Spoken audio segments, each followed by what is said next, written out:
বাংলাদেশের উজানে অবৈধভাবে আন্তর্জাতিক পানি নীতি লঙ্ঘন করে ভারত যে বাদ দিয়েছে সকল বাদ প্রত্যাহার করতে হবে। এই বাদ ছাড়াও ভারতের অভ্যন্তরে অসংখ্য বাদ দিয়ে তারা আমাদের পানি চুরি করছে। এই পানি লুট বন্ধ করতে বাংলাদেশ সরকারকে আন্তর্জাতিক আদালতে যেতে হবে। ভারত কোন জাতির সাথে, কোন প্রতিবেশীর সাথে, কোন প্রতিদ্বন্দ্বী প্রতিযোগীর সাথে কখনো সদ্ব্যবহার করে না।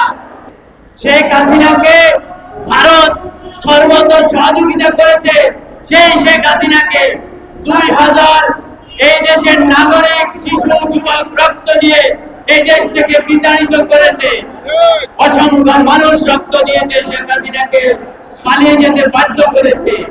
সুতরাং বাংলাকে দখল করার সাহস কোনদিন পূর্ণ হবে না, হবে না, হবে না। বাংলার মানুষের প্রথম পরিচয় হয়ে গেছে তারা মুসলমান। 1946 সালে বাংলা মুলুকের মানুষ পাকিস্তান তৈরি করেছে, পশ্চিমারা পাকিস্তান বানায়নি। সুতরাং সেই পরিচয়ের বীজ লুকায়িত আছে এই বাংলার মানুষের রক্তের মাঝে। কোনদিন এই বাংলাদেশ ভারত দখল করতে পারবে না। এই স্বপ্ন তাদের কোনদিন সফল হবে না। আমরা জানি এক সময়কার ঢাকা বিশ্ববিদ্যালয়ের যুব ছাত্র নেতা ইলিয়াস আলীকে এই ঢাকায় গুম করেছে শেখ হাসিনা। সেই গুম করেছে দিল্লির প্রত্যক্ষ মদদে। সেই গুম করার কারণ টিপাই মুখে যখন ভারত বাদ দিতেছিল, লক্ষ লক্ষ মানুষকে ঐক্যবদ্ধ করে যে প্রতিরোধ আন্দোলন করেছিল, বিপ্লবী নেতৃত্ব দিয়েছিল ইলিয়াস আলী, সেই নেতৃত্বে ভারতের মস্তক কেঁপে উঠেছিল। সেদিন শেখ হাসিনার পক্ষে এই টিপাইমুখ আন্দোলনের পক্ষে অবস্থান নেওয়ার কোন সুযোগ ছিল না। তাই তারা ইলিয়াস আলীকে গুম করেছে। আজকে আমরা দাবি করছি ইলিয়াস আলী হত্যার পূর্ণ তদন্ত রিপোর্ট প্রকাশ করতে হবে। এই 54 বছরে ফারাক্কা, গজলডোবা, টিপাইমুখ বাঁধ সহ ভারতের অভ্যন্তরে অসংখ্য অবৈধ বাঁধ দিয়ে পানি লুটের ফলে এই বাংলার যে ক্ষতি হয়েছে তার শ্বেতপত্র প্রকাশ করতে হবে এবং আন্তর্জাতিক আদালতে ভারতের কাছ থেকে ক্ষতিপূরণের মামলা করে ভারতকে দাসখত দিয়ে, নাকে খত দিয়ে আমার ক্ষতিপূরণ আদায় করতে হবে। আমরা দাবি করছি আন্তঃনদী সংযোগ প্রকল্পের মাধ্যমে ভারত বাংলার পানি লুট করার যে প্রক্রিয়া শুরু করেছে তা যদি থামানো না যায় এই বাংলাদেশ মরুভূমিতে পরিণত হবে। তাই আন্তঃনদী সংযোগ প্রকল্পের যত খাল আছে এই খালের বিরুদ্ধে আন্তর্জাতিক আদালতে মামলা দায়ের করতে হবে। পাশাপাশি ভারতের বিরুদ্ধে পানি আগ্রাসনের জন্য আন্তর্জাতিক জোট গঠন করতে হবে। যেহেতু এই পানি আগ্রাসনে পাকিস্তান এবং চীন আমাদের সহযাত্রী পার্টনার, তাদেরকে নিয়ে আঞ্চলিক পানি জোট তৈরি করতে হবে। তা না হলে এই আগ্রাসী ভারতের পানি লুট আমরা বন্ধ করতে পারবো না। এখন সিন্ধু নদের পানিতে বাঁধ দিয়ে সেই বাঁধের চুক্তি লঙ্ঘন করার পরে যে আঞ্চলিক উত্তেজনা সৃষ্টি হয়েছে, এখনই সময় চীন, ভারত আর বাংলাদেশ পানি জোট করে ভারতীয় পানি আগ্রাসনের বিরুদ্ধে আন্তর্জাতিক এবং আঞ্চলিক শক্তিশালী একটি জোট গঠন করে পানির ন্যায্য হিস্সা আদায় করতে হবে। বন্ধুগণ, পানি আমাদের প্রাণ, শরীরের রক্ত প্রবাহ হচ্ছে এই পানি, আর রক্ত নালী হচ্ছে আমাদের এই নদীগুলো। ভারত এই নদীকে বাদ দেওয়ার ফলে আমাদের রক্ত নালী বন্ধ হয়ে জাতির হার্ট কোলাপস করতেছে, হৃৎপিণ্ড বন্ধ হয়ে যাচ্ছে, শরীরের রক্ত প্রবাহ বন্ধ হয়ে যাচ্ছে।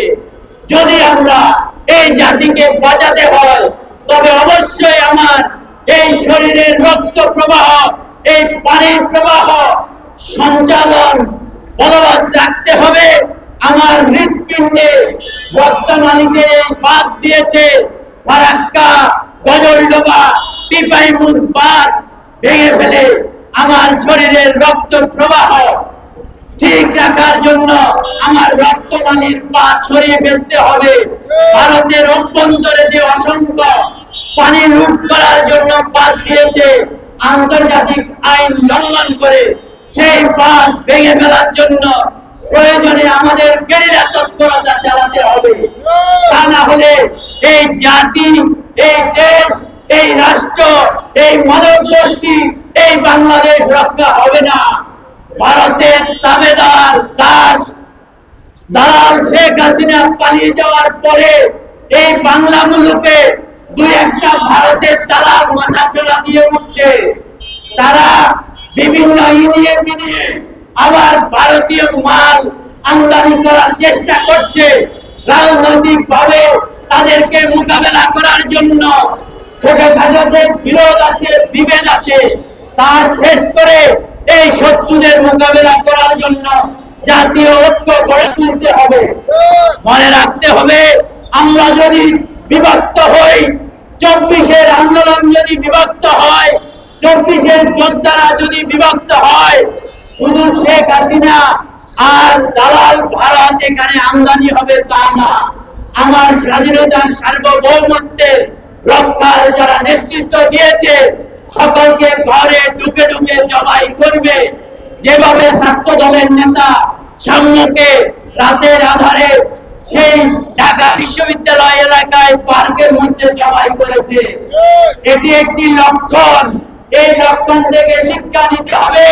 ভারতীয় দালাল যারা ইতিমধ্যে মাথা ছাড়া দিয়ে উঠছে, তারা যত শক্তিশালী পক্ষই হোক, তাদের সেই মাথা ভেঙে দিতে না পারলে এই দেশ কখনো স্বাধীন সার্বভৌম দেশ হিসেবে গড়ে উঠবে না। স্বাধীনতার সার্বভৌমত্ব টিকে থাকবে না। লাল সবুজের পতাকা তেরঙ্গা ভারতীয় পতাকা হয়ে যাবে। আমরা আর যদি দাড়ি টুপি রেখে মাথায় টুপি দিয়ে পাঞ্জাবি পরে মসজিদে যেতে চাই, মাদ্রাসায় পড়তে চাই, তাহলে এই দালাল যারা মাথা ছাড়া দিয়ে উঠছে তাদেরকে রোধ করতে হবে, তাদেরকে রুখে দিতে হবে।